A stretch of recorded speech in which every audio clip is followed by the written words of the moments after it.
We all hold our own secrets, but some people's entire lives are filled with deception and mystery. Now, I've talked about a few, like the infamous Jack the Ripper, and the identity of the Zodiac Killer.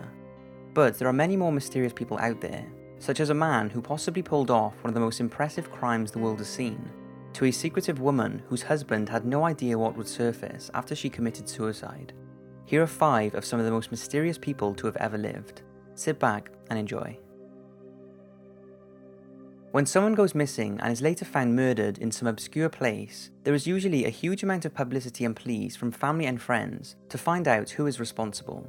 But this was not the case with this one, because not one single person came forward to identify the Isdal Woman, who was found on the 29th of November 1970 in the Isdalen Valley in Bergen, Norway.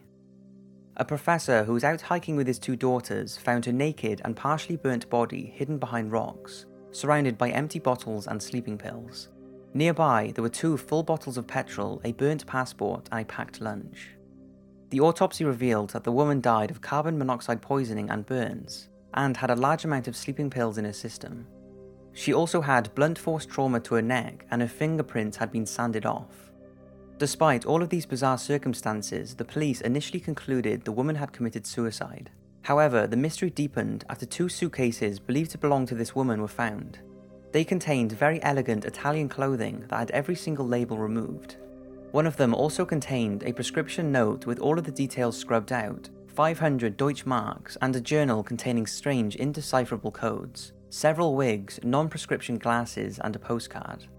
A drawing of the woman was released to the public, and a few people came forward who said they saw her around. But it seems she had up to 9 fake aliases, all with different disguises.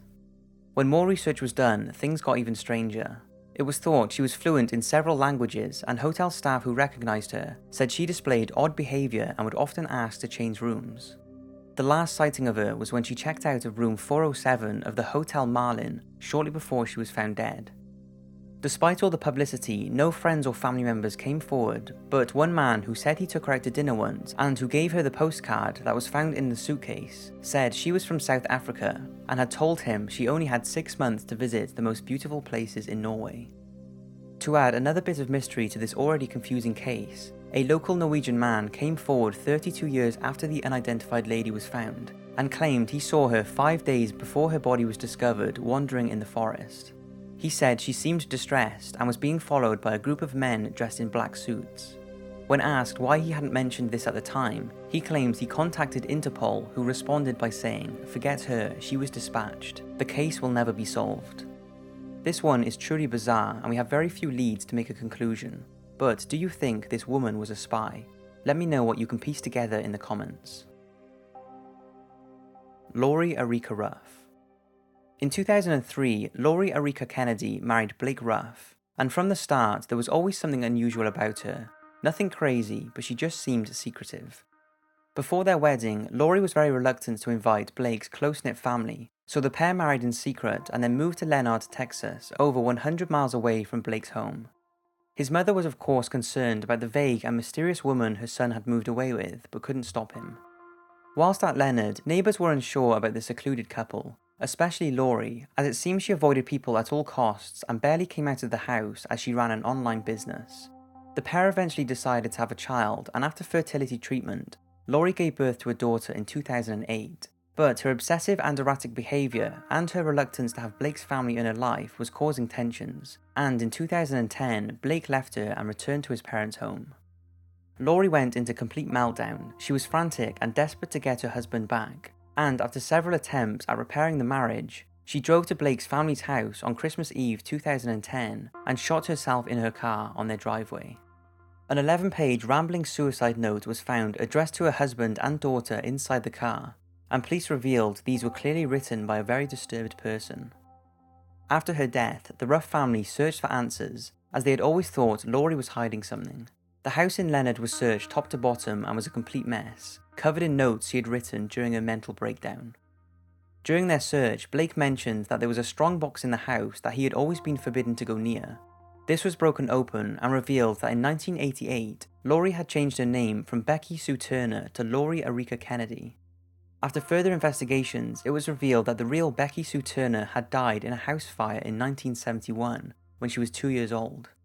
For some unknown reason, Laurie must have gathered enough information about Becky due to the publicity of her death to obtain an ID in her name. Why she would do this is unsure, but she had covered her tracks so well that prior to 1988, when she changed her name, there is no information on who she originally was, where she was born, or anything of the sort. We don't even know how old she was when she died, or how old she was when she first changed her name. What we do know is that she enrolled in college and university using Becky's name, and changed it to Laurie Arica Kennedy just after this. What's strange is basically no one remembers her at college or university, but she did get a business degree. Her DNA has been put through every database available, but nothing has come up. So what is going on? When searching that strongbox, there were letters that referenced an attorney, which has raised thoughts that maybe she was on the run from something, and there were also several random letters that the police couldn't piece together. So who was she, where did she come from, and why did nobody miss her or report her missing to the police? Some have speculated that she could have been a foreign spy, or a lady who wanted to escape her previous identity for some reason. Maybe she was mistreated as a child and ran away. What is known is that for the Ruff family, there are no answers, and unfortunately, Laurie and Blake's daughter is growing up not knowing the identity of her own mother. The Woman of the Seine. This next one is very unusual. It's called the Unknown Woman of the Seine and started in around 1880, when a body was pulled from the Seine River at the Quai de Louvre in Paris. Her corpse was in perfect condition, and with no visible signs of violence or injury, it was concluded the young woman had committed suicide. She was taken to the public morgue and put on display, in the hopes someone would put a name to the unidentified body, a common practice at the time, but sadly no one came forward. During her time there, it's claimed the pathologist at the morgue was so taken by her beauty that he decided to make a cast of her face and created a haunting death mask, something he would most likely be arrested for doing today.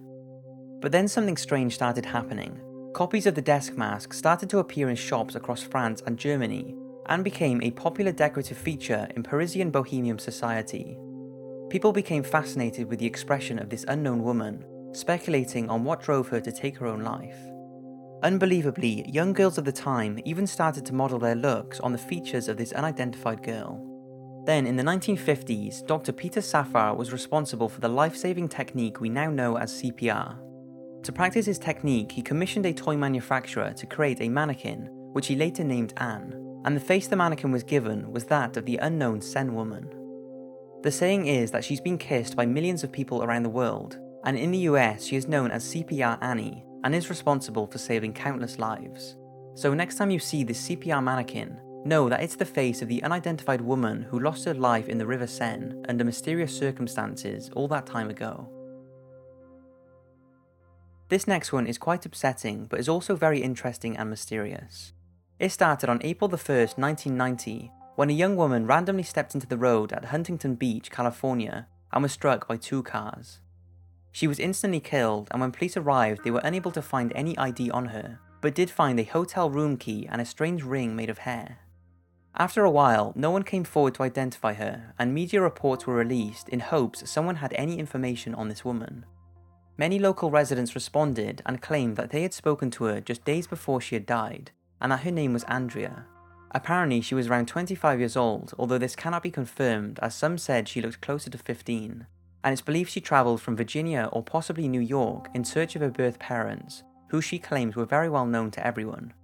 Then a man came forward and said she was homeless and he had taken her into his family's home just days before she was killed and given her money and food, but he still couldn't give much information on her.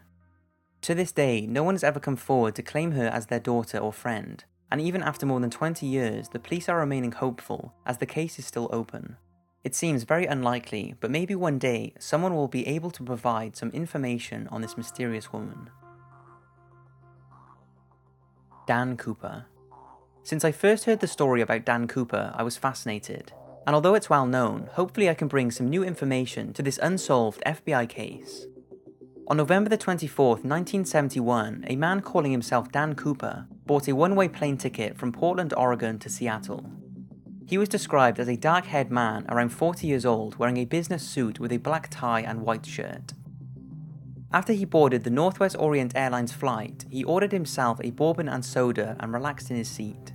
After takeoff, Cooper handed a note to the flight attendant saying he had a bomb, and showed her a massive wires and red sticks he had in his briefcase. The plane landed in Seattle as planned, and as he had asked, he exchanged 36 passengers for $200,000 in cash, over $1 million in today's money, and 4 military-grade parachutes. Keeping 4 crew members on board, he ordered the plane to take off and fly to Mexico City. He told the flight attendants to stay in the cockpit, and he lowered the rear stairs of the plane. Donning the parachute with the $200,000 of cash strapped to himself, he jumped out. The location of the plane where he exited is unsure, but it's believed he jumped in approximately a 5-mile radius of Merlin Dam, which during the night would have been lit bright with lights, giving Cooper the perfect landing marker. Despite jets being scrambled and an extensive FBI search, no trace of him was found, and for many years not even a single clue to his whereabouts ever surfaced. But then in 1980, a boy found a package containing $5,800 just north of Portland on the Columbian River. The serial numbers on these notes matched the notes given to Cooper, and since then there has been nothing except speculation about what happened to him. Did he survive the parachute jump and land in the Merlin Dam waters? If so, why was some of the money left, or did he fall to his death?